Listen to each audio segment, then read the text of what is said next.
Stove పైన మట్టి కంతులు పెట్టినాము. అందులో 2 చెంచాల నూనె పోసుకున్నాం. కళ్యామాకు వేసుకున్నాం. పచ్చిమిరపకాయలు దూరగా గొలుసుకోవాలి. కొత్తిమీర వేసుకోవాలి. ఉల్లిగడ్డలు వేసుకోవాలి. మొత్తం ఉల్లిగడ్డలు వేసుకోవాలి. ఇలా కలుపుకోవాలి. 1 చెంచాడు పసుపు వేసుకోవాలి.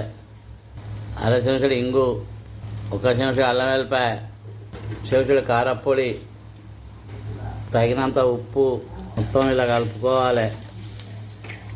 4 కోడిగుడ్డు పలగొట్టుకొని ఇందులో పోసుకున్నాం. ఇలా వీటిని అట్లే ఉంచుకోవాలి. కలపద్దు, కలిపి తెచ్చుకపోతాయి. ఇది చిన్న మంట మీద ఉడికించుకోవాలి. మధ్యన కొంచెము కలుపుతూ ఉండాలి. ఎందుకంటే మనం ఇది ఫ్రై చేస్తాం కదా కోడిగుడ్డ ఉల్లిగడ్డతోటి, అందుకోసంకే దీన్ని మధ్య కలపాలి చిన్న మంట పెట్టి. కోడిగుడ్ల ఫ్రై రెడీ అయింది. ఇప్పుడు ఇందులో గరం మసాలా వేసుకోవాలి. ఇది కలుపుకోవాలి. స్టవ్ ఆఫ్ చేసి దించుకోవాలి.